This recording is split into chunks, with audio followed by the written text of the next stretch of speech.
السلام عليكم ورحمة الله وبركاته. أنا قريت بيان الاتحاد المصري للألعاب المائية أو الاتحاد المصري للسباحة.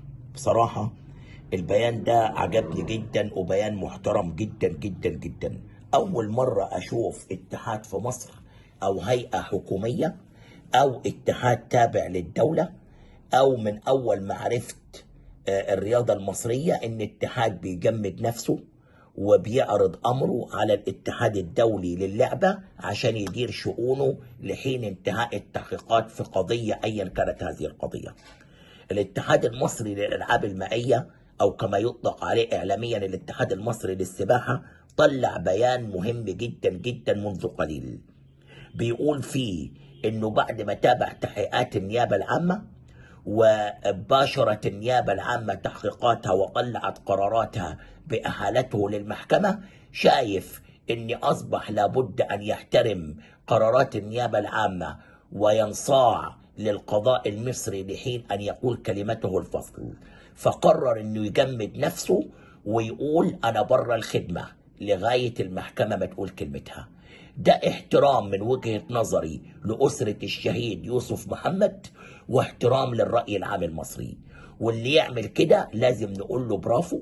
وأتمنى أن يكون قدوة لكل واحد، لأن النهاردة العمل العام التكالب عليه غير مطلوب، والعمل العام يعني أنك أنت إمتى تحترم الآخر وتحترم الرأي العام. أنا بحيي الاتحاد المصري للألعاب المائية على هذا الموقف في الوقت اللي أنا بحييه حزين جدا على فقدان ابننا الشهيد يوسف محمد.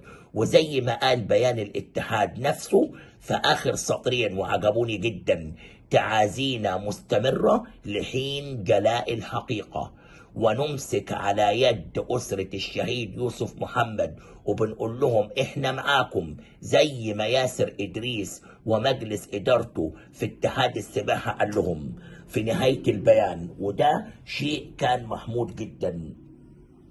قال لك: والاتحاد المصري للألعاب المائية إذ يصدر هذا البيان اللي هو التجميد بإجماع أعضائه، فهو يعلن بذلك عن انصياعه التام لما تقره المحكمة، مؤكدا على ضرورة محاسبة كل من يثبت تقصيره وإدانته، ومقرر التعازي لأسرة الشهيد يوسف محمد، وممسك على يد الأسرة بالكامل في المضي سويا حتى جلاء الحقيقة.